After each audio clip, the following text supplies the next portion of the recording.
En las últimas horas, el caso de la desaparición de Floridalma Roque ha tenido nuevos hallazgos. La última vez que fue vista fue en la clínica del cirujano estético Kevin Maluf el 13 de junio de 2023. Hoy le vamos a presentar el misterioso caso de Floridalma Roque, una mujer originaria de Honduras con nacionalidad estadounidense que viajó desde Nueva York a una famosa y prestigiosa clínica de belleza en Guatemala para hacerse una cirugía estética, pero una vez que entró al quirófano, nunca más se le volvió a ver. El Ministerio Público ya está en posesión de tanto los informes de los investigadores policíacos como de los videos en los cuales la paciente sale tranquilamente frente a decenas de testigos que están ahí en los videos cuando ella toma un automóvil y se va.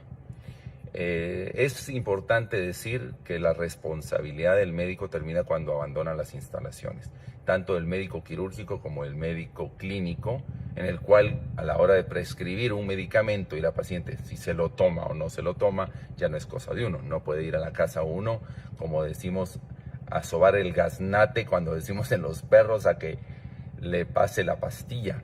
Pues lo mismo sucede con esto. Desconozco la intención, desconozco la localización, desconozco la finalidad de todo esto. Lo único que tenemos muy claro es que es una paciente que fue operada y al día siguiente pues tomó sus cosas y se fue.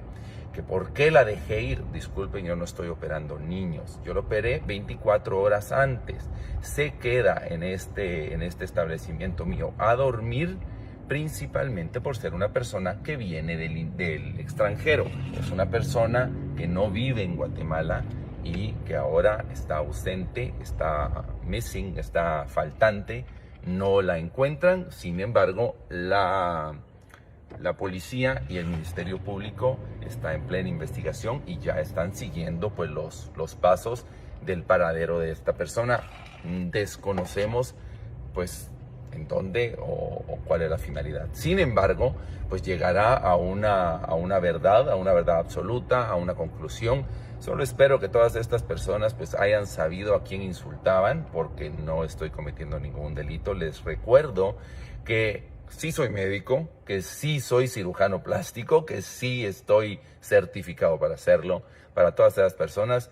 Y lo más importante es que me dedico a cambiar y a mejorar y a salvar vidas, no a lo contrario, no a eliminar vidas, no a cancelar vidas, no a desaparecer vidas. Por el amor de Dios, ese negocio no es lo mío. Se trata de un caso espeluznante que ha escandalizado a Guatemala, no solo por los detalles de los testimonios y las evidencias, sino por la sentencia que recibió el principal responsable.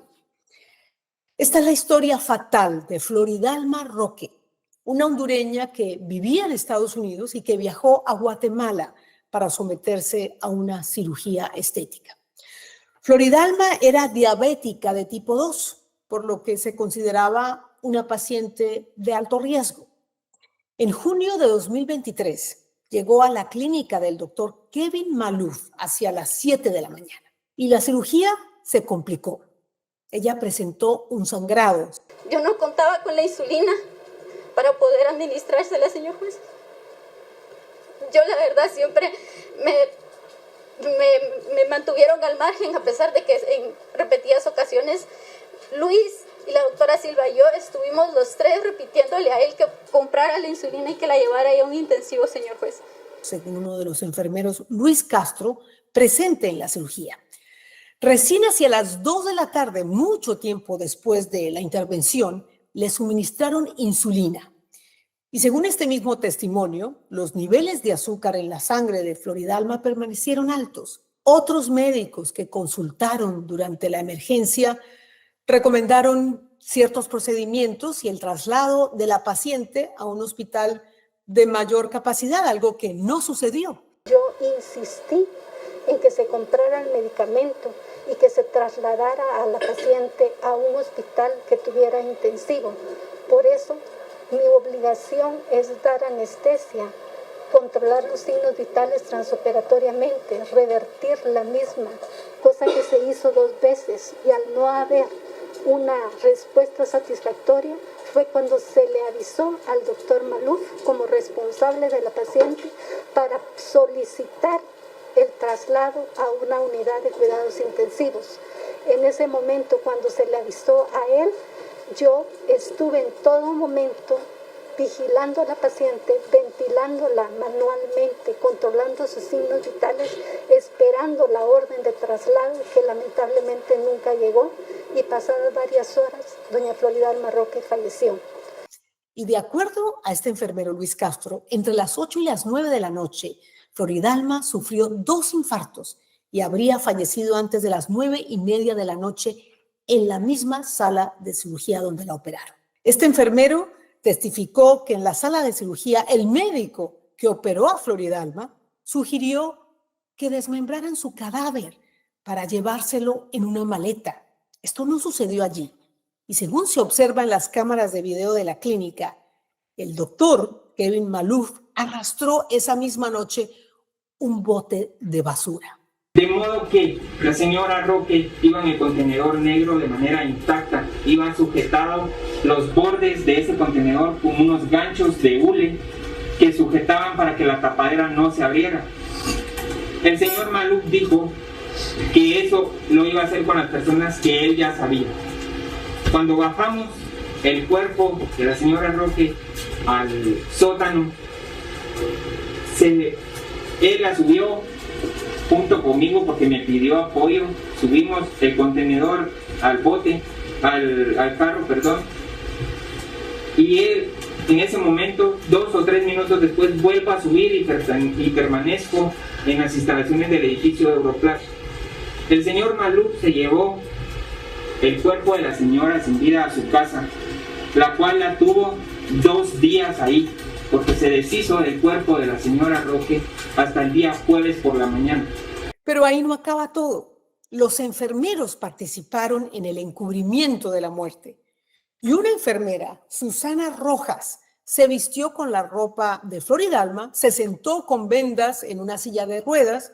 El enfermero Castro la empujó en la silla de ruedas hacia la salida de la clínica para hacer creer que la paciente fue trasladada a un automóvil que después la condujo de la clínica hacia un destino desconocido.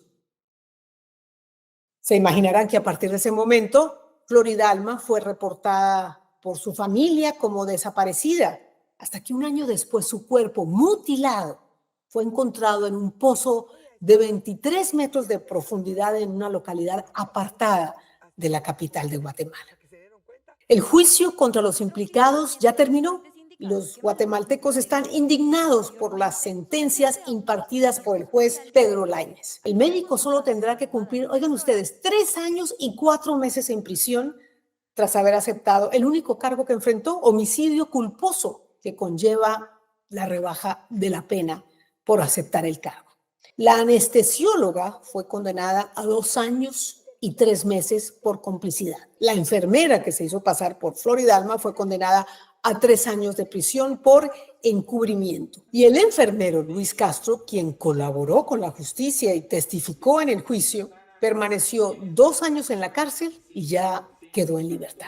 ¿Cómo se descubrió este caso? ¿Cómo se explica este crimen y las sentencias tan leves para los culpables? ¿Se sabe toda la verdad o hay otros responsables que permanecen libres? ¿Cómo ha sido soportar este dolor y esta indignación para la familia de Floridalma? ¿Y podría hacerse un nuevo juicio? Estas y otras preguntas vamos a tratar de contestar con José López, uno de los hijos de Floridalma Roque, y hablaremos también con su abogado, Juan Carlos Aquil. Pero antes de hablar con ellos, quiero invitarlos a que me sigan en el canal y se suscriban. Les recuerdo que es totalmente gratis, solo tienen que hacerle clic a la palabra suscribirse y si quieren activar las notificaciones pueden hacer lo mismo, hacer clic en la campanita. También me pueden encontrar en Spotify, así que los espero por aquí y por allá.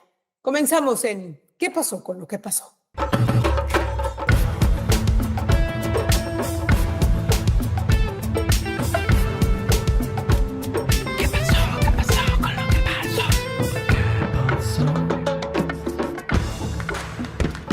Bienvenidos a ambos, José, Juan Carlos. Muchísimas gracias por acompañarnos en ¿Qué pasó con lo que pasó? Y les tengo que confesar que investigando sobre este caso me causó muchísima tristeza, muchísima ansiedad, muchísima inquietud. Así que no me imagino, José, lo que tú y tus otros 3 hermanos han vivido durante estos últimos 2 años. Así que te agradezco muchísimo que nos concedas esta entrevista. Sé que temes por tu seguridad, así que por eso estás usando el cubrebocas y bueno, tampoco voy a identificar el lugar desde donde nos acompañas. Pero antes de hablar del caso, que pues ya más o menos resumí al inicio del programa, quiero hacerle casi que un homenaje a tu madre. ¿Cómo la recuerdas? ¿Qué momentos dirías tú que definió tu relación con ella? Buenas noches, gracias por la oportunidad que nos da a nosotros de hacernos escuchar una vez más y en su prestigioso programa. La verdad, mi madre fue mujer, fue hija, fue madre, fue esposa, fue amiga, fue una enfermera con mucho profesionalismo y al final de los tiempos para nosotros fue la mamá más responsable que hubo, ya que era una persona que a pesar de la distancia, todo el tiempo estaba al pendiente de nosotros como hijos. ¿Qué edad tenía José al momento de fallecer? 59 años.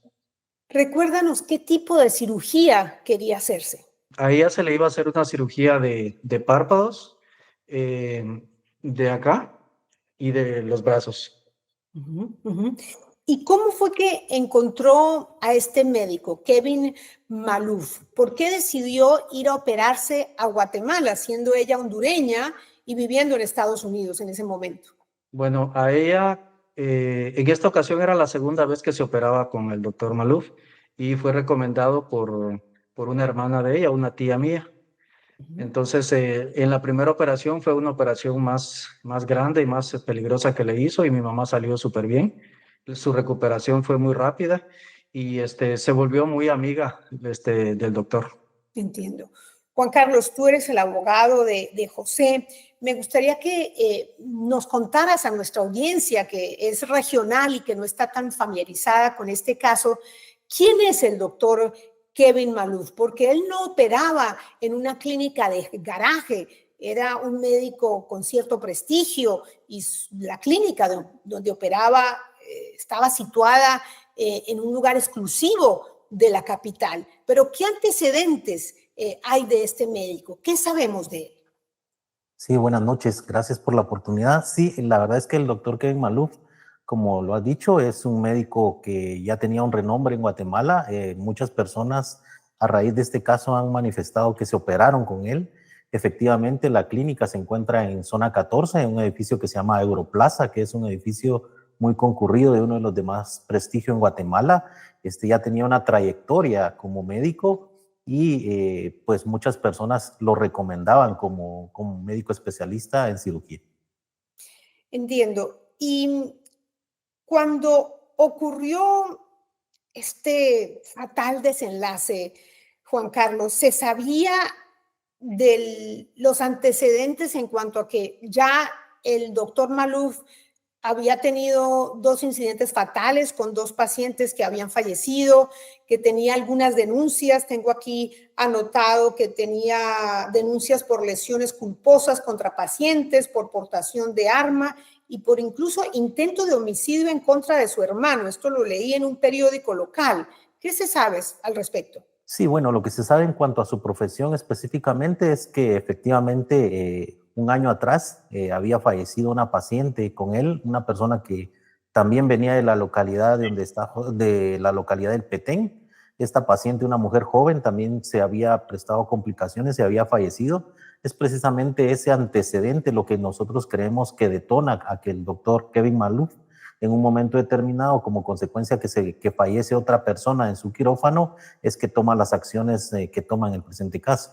Y José, en el caso de tu madre, cuando llegó el día de la cirugía, aquel día de junio de 2023, ¿quién la acompañó a la cirugía? ¿Quién iba a buscarla y a llevarla a la salida de la cirugía del quirófano? De hecho, a mi madre, una semana antes, al momento de llegar a la ciudad de Guatemala, se hizo acompañar de Estrellita, que es cuñada de mi hermano. Ella estuvo viviendo en la casa de mi hermano una semana previa a la operación.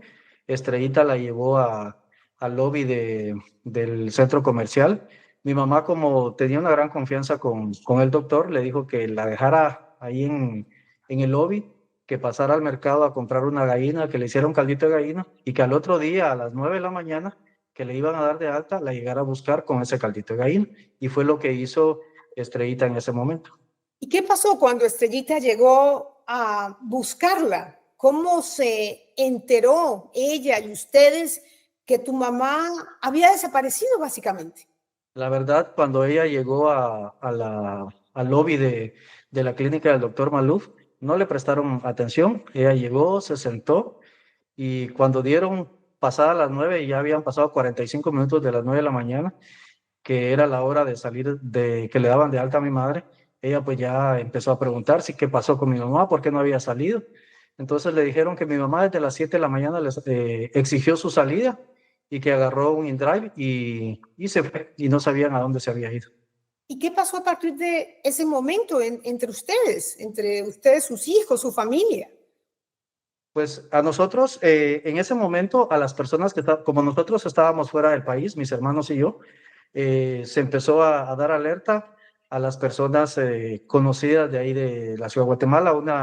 Mi tía Vilma, que fue cuñada de mi mamá, que ella era donde ella llegaba, y se empezaron a movilizar, empezaron a ir el doctor dijo que a lo mejor mi mamá se había ido a una cámara hiperbárica, a buscar una cámara hiperbárica para poder ayudarse con la operación. Estrellita y mi tía fueron a visitar todas las cámaras hiperbáricas que estaban por ahí cerca y le dijeron que no era posible porque para utilizar las cámaras hiperbáricas había que hacer una cita y mi madre no tenía eso.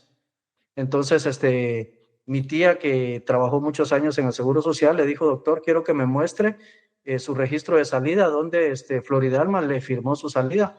Yo no llevo eso, le dijo. A mí eso no me sirve de nada, yo no llevo eso. Entonces, yo lo único que le puedo decir es de que yo no opero a niños, y la señora exigió su salida y yo se la tuve que dar. Wow. ¿Y recuerdas tu primer encuentro con el médico? Porque tengo entendido que ustedes viajaron a Guatemala para hacerle seguimiento al caso, ¿no? Ante la situación que tu mamá no aparecía. Allí, cuando llegaron ustedes, no sé cuánto tiempo después llegaron a Guatemala, ¿tuvieron un primer encuentro con el médico?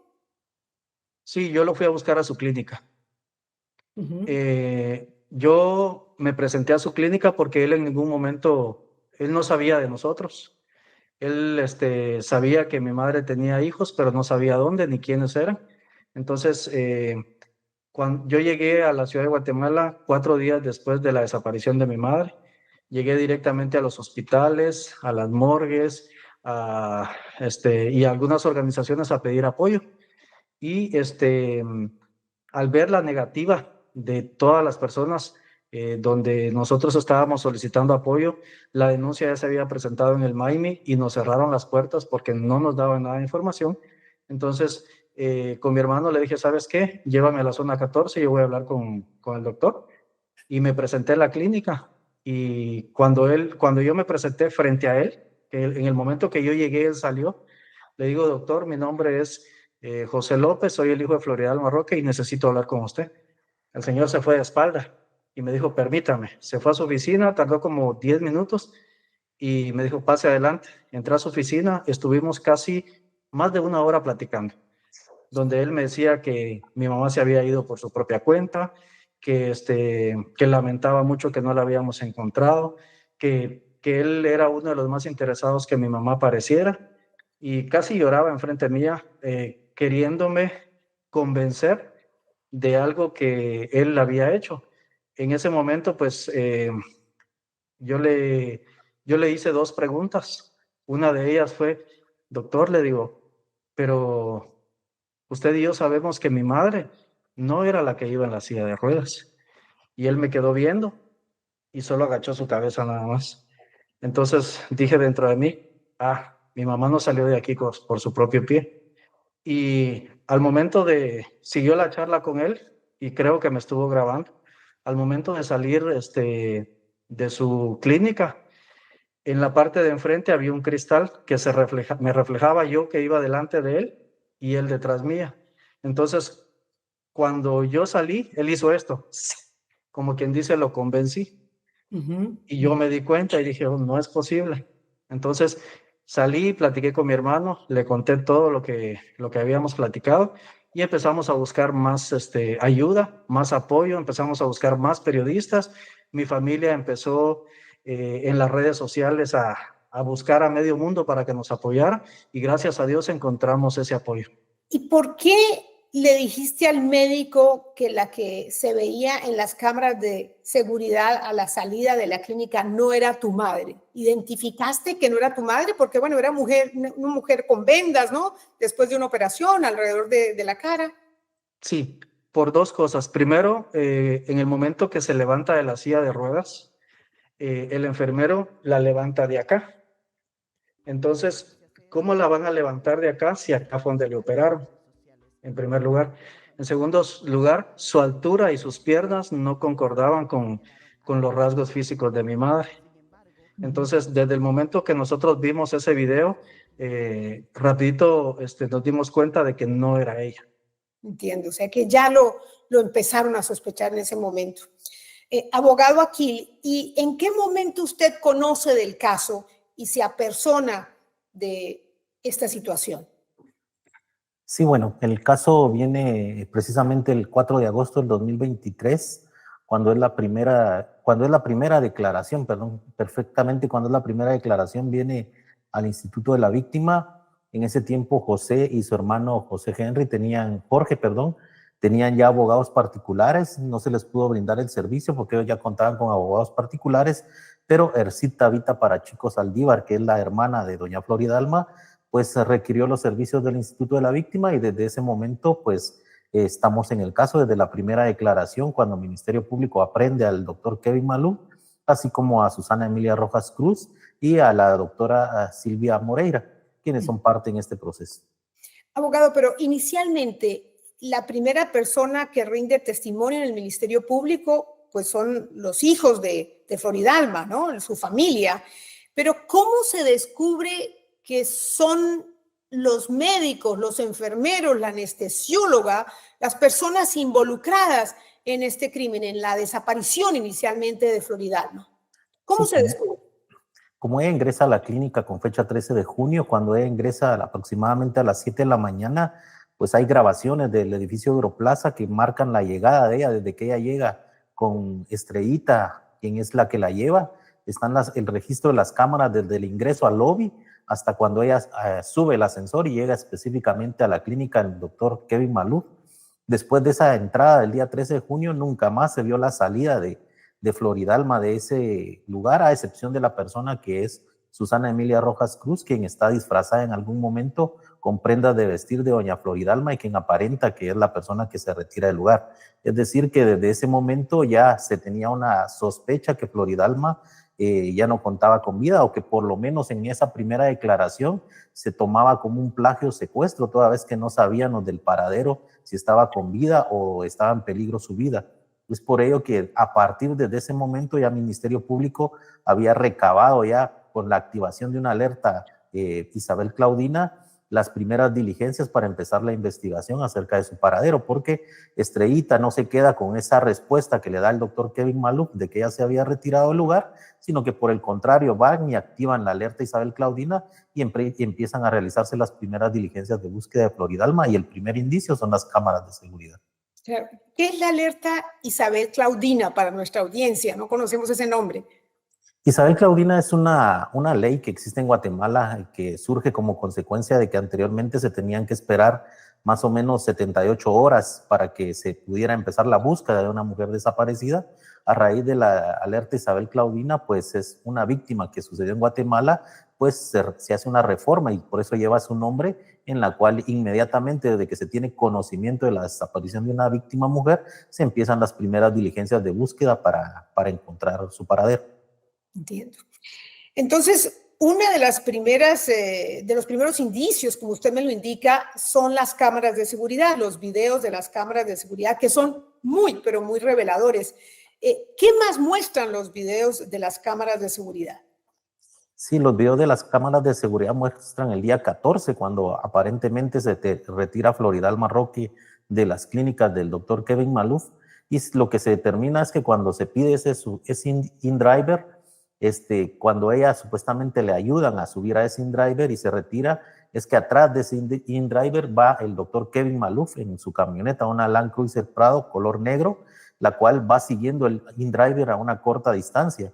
Y todo eso es monitoreado por las cámaras de seguridad donde los investigadores le dan seguimiento y establecen que efectivamente el doctor Kevin Maluf recoge a una persona en Guatemala, en la ciudad de Guatemala, cerca de unos centros médicos, donde recoge a Susana Emilia Rojas Cruz, donde ella iba disfrazada como Floridal Marroque. Ese es otro indicio muy fuerte, toda vez que, como le repito, nunca se vio salir a Floridalma de la clínica del doctor Maluf, ni tampoco en ningún momento se ve salir de las clínicas a Susana Emilia Rojas Cruz.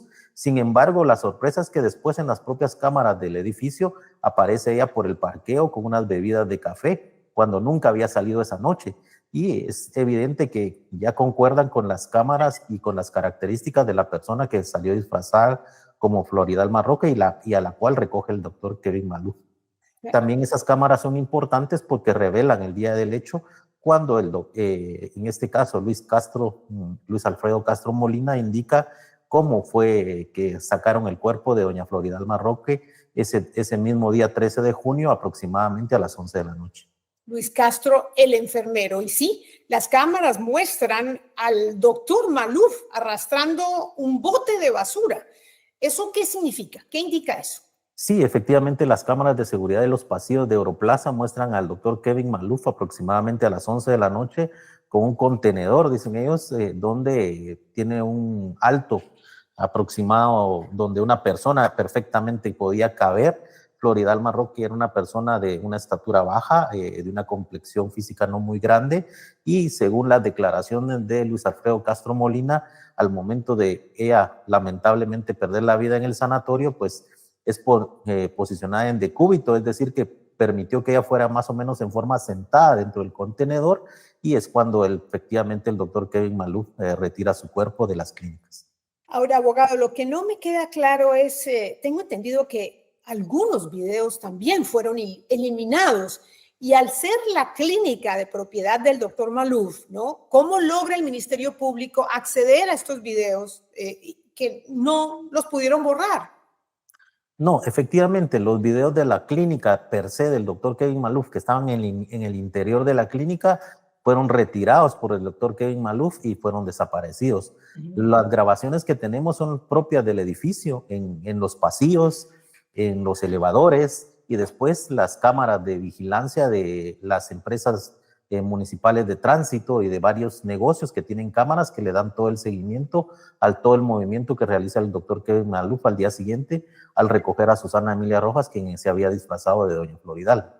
Pero todos esos videos que muestran momentos cuando él saca el contenedor son propios del edificio, esos no los pudieron borrar y son los que forman prueba y evidencia hoy en el proceso.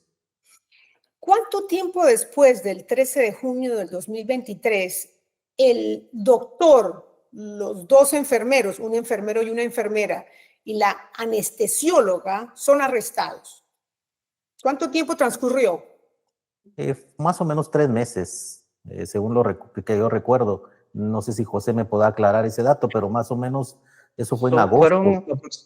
Fueron aproximadamente 45 días. 45 días. José, y en esos 45 días, ¿tú lograste hablar con el médico una sola vez o pudiste conversar con él más de una vez? No, una sola vez pude hablar con él, ya que después él buscó unos medios donde él se declaraba inocente de todo y decía de que tenía miedo que nosotros le hiciéramos algo. Entonces, por eso con mi hermano decidimos mejor no buscarlo para evitar malos entendidos. ¿Y pudiste hablar con otra persona en la clínica, con algunos de los enfermeros, que pudieras obtener algún indicio adicional o realmente había ahí un pacto de silencio? Era eso, había un pacto de silencio, nadie decía nada. Nadie decía nada. Cuando estos médicos y los enfermeros fueron arrestados, ¿qué sentiste? ¿Qué sentiste tú y tu familia? Primero, mucha tristeza, porque el rayito de esperanza que nosotros guardábamos de que madre estuviera viva, con las investigaciones que hizo el Ministerio Público, que siempre nos la tuvieron a la mano, nos dimos cuenta de que no, ella ya no estaba viva y sentimos satisfacción porque vimos que la lucha que estábamos haciendo no fue en vano y que la persona que nosotros sabíamos que le había hecho algo a mi madre estaba capturada, pero no sabíamos que era el principio de un largo camino. Por supuesto, y todavía les faltaba por descubrir hechos espeluznantes. Abogado, ¿en qué momento se sabe que Floridalma murió allí en la cirugía y que alguien confesó y que su cuerpo fue trasladado a otro lugar? ¿Cuándo se tiene certeza de eso? ¿Alguien confesó? ¿Cómo ocurrió? Sí, efectivamente, el día 2 de mayo del año 2024 se tenía programada declaración de 3 de los indicados, que era Susana Emilia Rojas Cruz, la doctora Lidia Viviana Silva Moreira y Luis Alfredo Castro Molina. Sin embargo, el único que declara en esa audiencia es Luis Alfredo Castro Molina. Desde ese día es cuando él pues da información abundante en cuanto a qué pasó ese día dentro de la clínica, cómo fallece Floridalma dentro de la clínica, la negativa del doctor Kevin Maluf de brindarle los auxilios necesarios y de trasladarla en un momento determinado a un lugar, a un sanatorio tipo A, donde le pudieran brindar toda la asistencia médica. Y es a raíz de ese momento que se sabe que efectivamente Floridalma había fallecido y que el cuerpo había sido retirado por el doctor Kevin Maluf. Hasta ese momento, Luis Alfredo Castro Molina lo único que indica en su primera declaración es que tenía conocimiento que probablemente en algún lugar de las faldas del volcán podía haber sido enterrada, pero no tenía una certeza de ese dato, más que lo que le había comentado en algún momento el doctor Kevin Maluf. Claro, el enfermero comienza a colaborar con la justicia. Cuando empieza el juicio, que tengo entendido es un juicio por aceptación de cargos, no hay un juicio, digamos, se determina que, tengo entendido, el único cargo que enfrentará el médico será por homicidio culposo, ¿no? Que es un cargo que permite una reducción de la pena. Si fuese homicidio, no tendría reducción de la pena, ¿correcto? Así es. Sí, efectivamente, con fecha 20 de octubre, 20 de noviembre, se lleva a cabo una audiencia en la cual se debería de conocer la etapa intermedia dentro del proceso penal. La etapa intermedia tiene como finalidad establecer si hay suficientes elementos para llevar a una persona a juicio oral y público. En esa etapa intermedia ya se había descubierto toda la información que había brindado Luis Alfredo Castro Molina, que fue corroborada con varios medios de investigación, y también para esa fecha también ya habíamos encontrado el cuerpo de doña Floridalma Roque, que fue encontrado el 5 de junio del 2024, a raíz de las declaraciones de Luis Alfredo Castro Molina. Entonces, en un principio, en la primera declaración teníamos como delitos indicados al doctor Kevin Maluf, plagio y secuestro y obstaculización a la acción penal por las acciones que había hecho para encubrir el cuerpo. Pero él ya había aceptado cargos por obstaculización a la acción penal y solo nos quedaba el delito de plagio o secuestro. Al haber confirmado la información de Luis Castro, Ministerio Público cambia el tipo delictivo o solicitamos cambio de tipo delictivo por el delito de homicidio, más no homicidio culposo. Y por ese delito es que solicita tanto Ministerio Público como querellantes adhesivos que en un momento determinado se abra el proceso o se eleve a un debate. Sin embargo, en esa resolución de fecha 20 de noviembre del 2024, el juez sorpresivamente cambia la calificación jurídica de homicidio a homicidio culposo.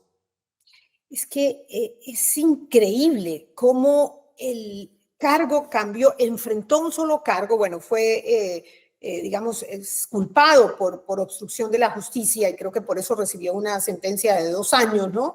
Que se suma a esta otra que enfrenta. Ya vamos a contarle a nuestra audiencia en detalle de qué se trata esa sentencia, pero según el testimonio del enfermero Luis Castro, se deduce que hubo una negligencia, una falta total de responsabilidad para brindarle ayuda a Floridalma en medio de su emergencia después de la cirugía. Así que ahí hay una clarísima negligencia y eso parece que no lo contempló el juez. Ahora, quiero preguntarle a Juan, ¿cómo se enteraron que el cuerpo de Floridalma fue desmembrado? ¿Quién confesó esto? Porque tengo entendido, Juan, que el enfermero Luis Castro, quien es el que empieza a declarar, pues él no participó en esto. Él dice que el médico salió con el cuerpo, pero él no sabe qué pasó después. Entonces, ¿cómo se determina, primero, la ubicación y segundo, qué pasó con el cuerpo? ¿Quién confesó?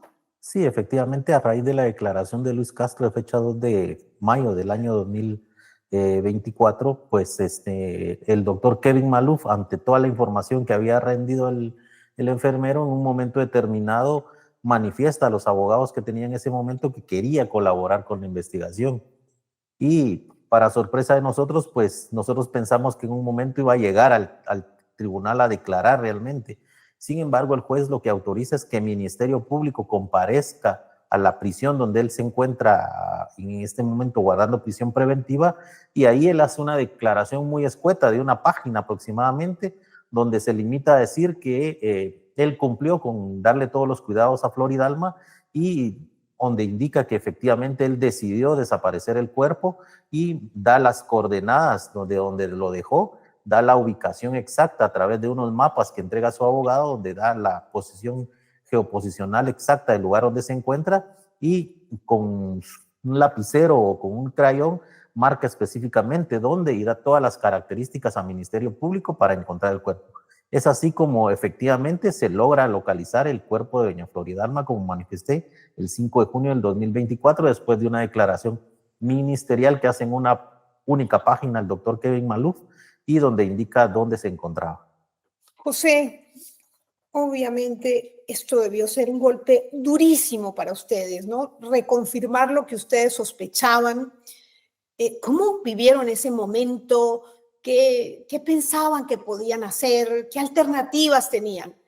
La verdad, cuando nosotros llegó esa información, pues todos nos desmoronamos, mis hermanos, mi esposa, mis hijos. ¿Por qué? Porque esperábamos todavía poder verla, poder saber algo de ella físicamente, poder, todavía la creíamos encontrar viva, mas sin embargo, cuando nos enteramos de que no solo la habían dejado morir, no solo que la habían ido a abandonar a un pozo, sino que la habían partido en 6 pedazos, para nosotros es algo que todavía no lo digerimos, ya que ¿cómo es posible que una persona que se hace llamar médico, si le sale mal una operación, ¿por qué, por qué esconde un cuerpo? ¿Por qué lo hace pedazos? ¿Y por qué lo desaparece? Es lo que nos preguntamos todo el tiempo, porque al sol de hoy, en las audiencias que hemos visto y en las pocas declaraciones que se han dado, el doctor todavía no se ve arrepentido de lo que hizo, al contrario. Sí, además me imagino que querías enfrentarlo en el juicio y el juez permitió que pudiera presenciar el juicio desde la cárcel, ¿no? Vía videoconferencia. O sea que eso también debió ser otro golpe, porque yo creo que uno quisiera por lo menos gritarle en la cara algo. Pues no sé, me imagino que para ustedes debió ser algo también como otro golpe que recibieron. Claro que sí. Mire, nosotros como hijos somos las víctimas. Claro. Mas, sin embargo, tanto el juez como él, el juez consideró víctima a él. ¿Por qué? Porque desde el principio lo empezó a apoyar, no yendo a las audiencias personalmente. Pues nosotros no somos gente mala. Nosotros todo el tiempo hemos sido personas que trabajan para su día a día y no le hacemos daño a nadie. ¿Por qué él nos juzga de esta manera cuando él es así? Porque no es el primer caso el que él tenía. Entonces, ¿por qué le ayudan a él a no presentarse a un juzgado? ¿Será porque no le gustaría que nosotros o los medios de comunicación lo cuestionaran en cada audiencia? Claro. Abogado Aquil, ¿y se sabe quién participó en la mutilación del cuerpo de Floridalma, porque según el fiscal dice, se usaron sierras dentadas para mutilar el cuerpo. ¿Quiénes participaron en este acto horripilante? Bueno, según la información que ha brindado Luis Castro, es que el doctor Kevin Maluf ya tenía un plan preparado para cualquier persona que muriera dentro de esa clínica. Él ya tenía un plan de contingencia para desaparecer el cuerpo. En este caso, las propias declaraciones de Luis Alfredo Castro Molina indican que probablemente fueron 2 personas más, de las cuales no hemos individualizado. El Ministerio Público no ha podido individualizar quiénes son los colaboradores del doctor Kevin Maluf.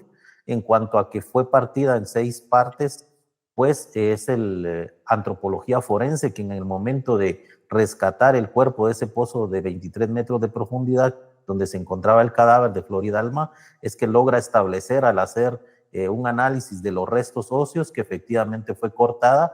Y hay un dato muy importante, es que no sabemos, según fue cortada momentos después de la muerte, casi que momentos al momento casi de morir. Entonces eso nos crea también una profunda duda, porque al final Luis Castro sí dice que ella falleció en esa clínica, pero una certeza al 100% de que efectivamente ella iba fallecida dentro de ese contenedor no la tenemos. Pero lamentablemente sí, el médico de antropología forense logra establecer que es con una sierra por los cortes que tiene los huesos o los restos óseos. Espeluznante el relato. ¿Y usted tiene alguna teoría o la fiscalía tiene alguna teoría de por qué mutilaron el cuerpo? Si igual, o sea, ¿por qué era necesario hacer eso? Ya había fallecido. ¿Cuál era la razón?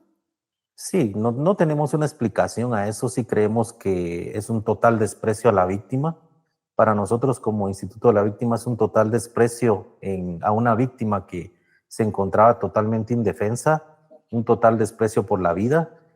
Consideramos que no era necesario que, como usted indica, después de que la habían sacado a la clínica, ya la habían podido llevar a cualquier lugar a hacerla a pedazos. Creo que la finalidad es efectivamente lograr el propósito de ocultar el cuerpo y que no se descubriera nada, porque incluso en las declaraciones, en unos audios que circulan, se escucha donde el doctor Kevin Maluf dice que él se va a encargar del cuerpo y que nunca va a aparecer. Entonces creemos que la finalidad realmente era que nunca apareciera. Entiendo. ¿Se sabe a quién le pertenece el predio donde está ubicado el pozo donde fue encontrado el cuerpo de Floridalma? Se tiene alguna información, pero es una información que MP ha mantenido reservada por la parte investigativa que todavía está realizando, ¿verdad? Entonces, no es información que podríamos divulgar en este medio por la parte de la reserva que el Ministerio Público tiene en esa parte de investigación.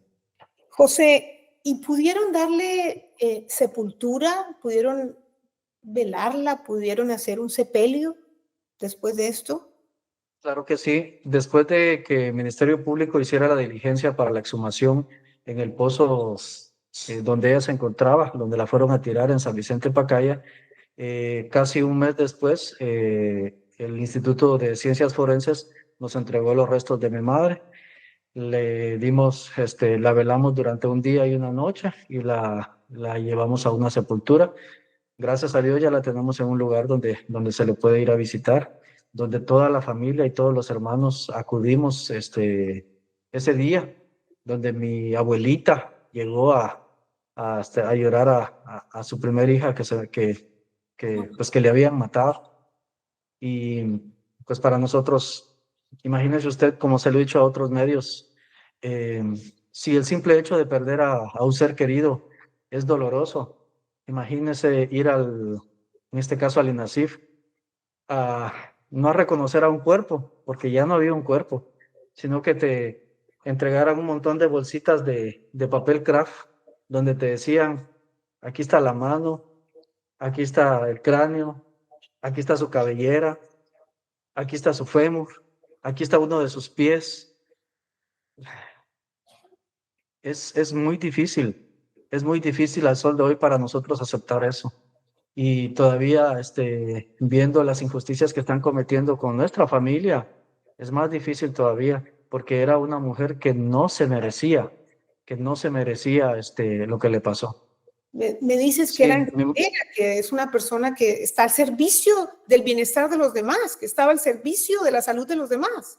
así es. Mi madre, en el momento que se fue a Estados Unidos, se dedicó a estudiar y en Estados Unidos se graduó como enfermera. Eh, a ella la buscaban mucho para cuidar a personas de la tercera edad. Me comentaba cuando platicábamos que ella le gustaría convertirse en 2, 3 personas porque la llegaban a buscar tantas personas que no hallaba qué hacer. ¿Por qué? Porque el servicio que ella daba era un buen servicio. Ella amaba servir a sus pacientes. De verdad que un abrazo a la distancia inmenso para ti, para tu familia, José. Mi solidaridad genuina, me conmueve oír este relato. Debe Gracias. ser brutal lo que han vivido.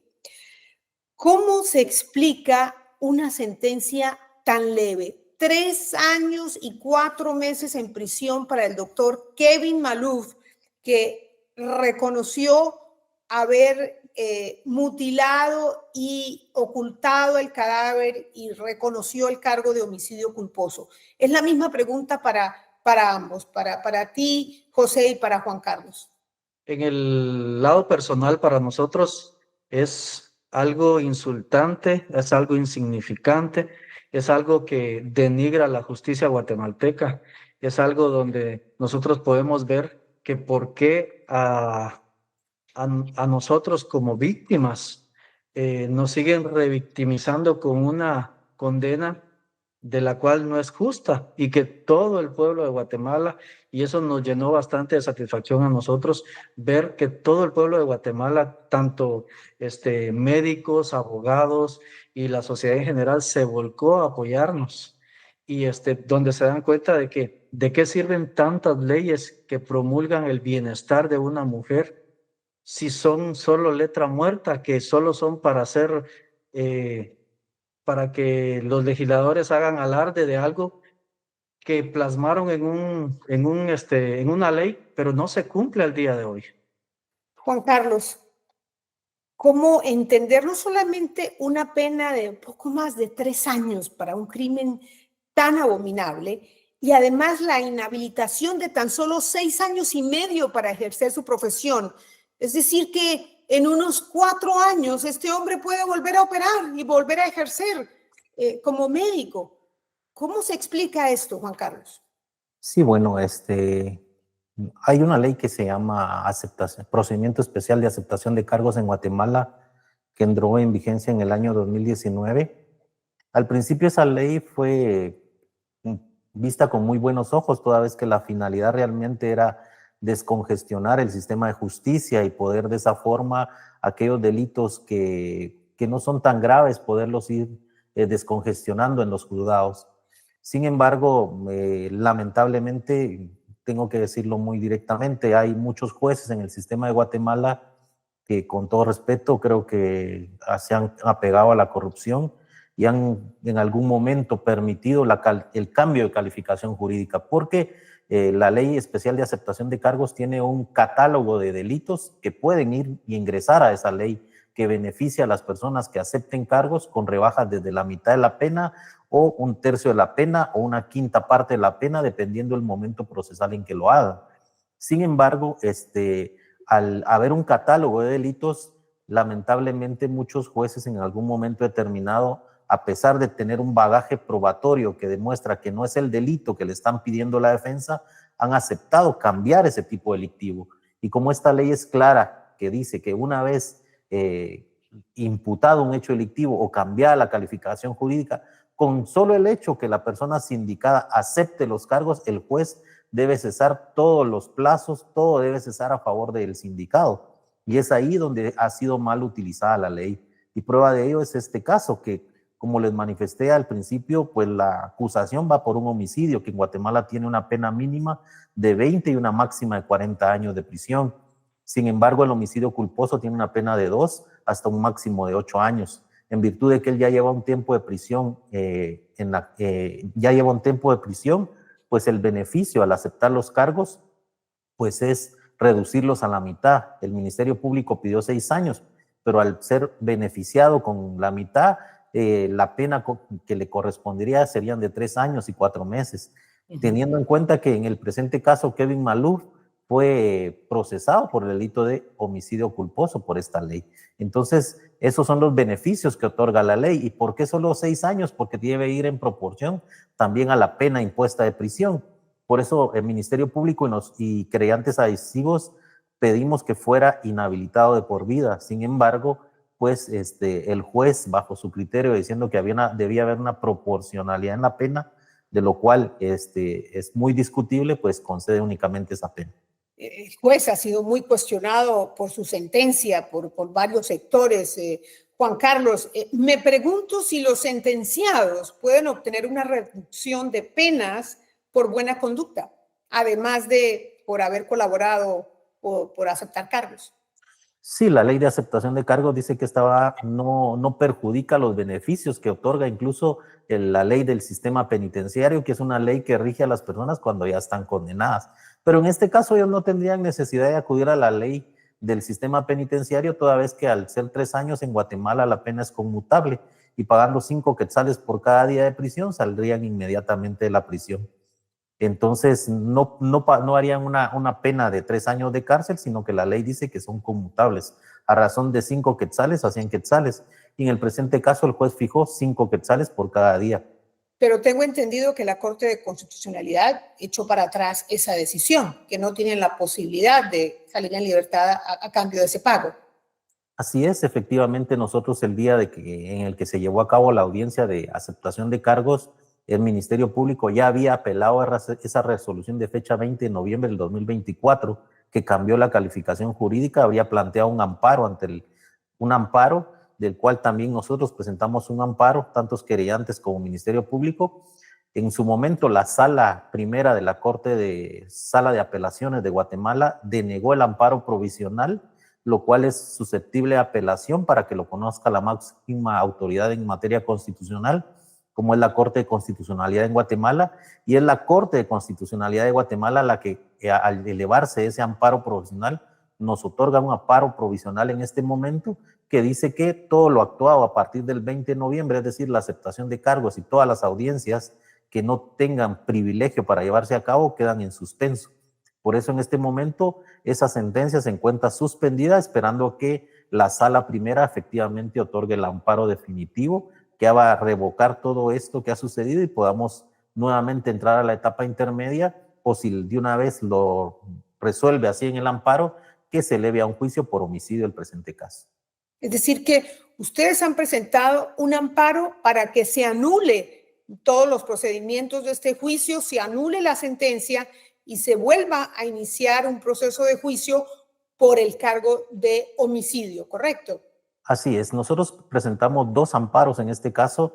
Uno primero fue porque se anule la total de la sentencia de la aceptación de cargos, y otro amparo porque en un momento determinado recusamos al juez y sin embargo la sala denegó la recusación del juez a pesar de contar con una denuncia presentada por la familia de Floridalma Roque y también a pesar de presentar como pruebas audios que circularon en los medios de comunicación donde el juez aparentemente había llegado a un trato con el doctor Kevin Maluf.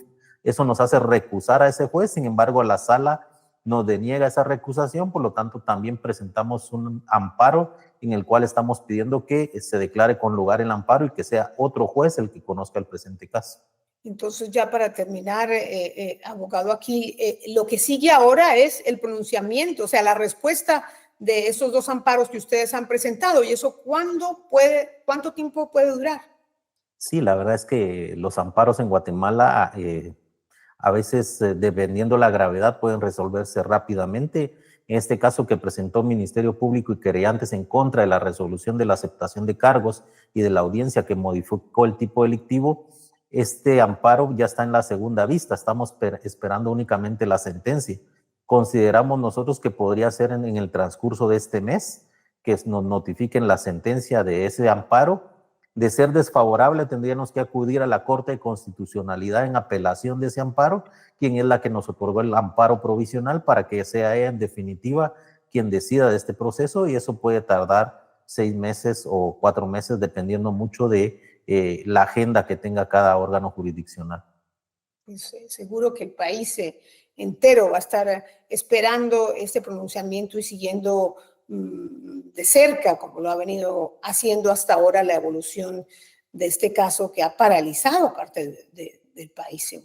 Gracias, abogado, y quiero hacerle la última pregunta a José. José, para ti, para tu familia, ¿qué sigue ahora? ¿Qué esperas que sucede? ¿Qué esperas que cambie con esta tragedia que han vivido en tu familia? Pues primero que nada, le estamos pidiendo a Dios que los amparos sean favorables a nosotros para que se pueda juzgar al doctor y a sus cómplices por lo que hicieron, que fue un homicidio. Y en segundo lugar, pues hacerle ver a las demás personas que el día de mañana que quien tenga la posibilidad o quien quiera hacerse un arreglo estético, que busque bien y que investigue bien a qué manos va a caer, ya que muchos doctores andan vestidos, son lobos vestidos con piel de oveja. Tal cual, importantísimo ese mensaje. José, ¿cuál para ti y para tu familia sería una sentencia justa después de lo que le sucedió a tu mamá? La verdad, yo pienso que en el caso de, primero que le pongan el homicidio y mínimo sería unos 25 años de cárcel. Con eso, ustedes estarían satisfechos de que se hizo justicia. La verdad, no estaríamos satisfechos porque eso no nos va a devolver a nuestra madre. Pero lo que sí queremos es de que el pueblo de Guatemala vea de que pidiendo, buscando y exigiendo y encontrando a las personas idóneas, como en este caso fueron las personas de la Fiscalía de Feminicidio del Ministerio Público, y en este caso el Instituto de la Víctima con el licenciado Juan Carlos y la licenciada Stephanie, que han estado hombro a hombro y codo a codo con nosotros, encontrando esas personas idóneas, que son ellos, que han sido a ellos para el caso de mi madre, pues poder hacerle ver al pueblo de Guatemala que sí existe una esperanza y que en Guatemala puede haber justicia. Muchísimas gracias, José, y de nuevo te envío mi inmensa solidaridad a ti y a tu familia. Gracias por compartir este doloroso testimonio con el programa y con nuestra audiencia. Muchísimas gracias, al abogado también.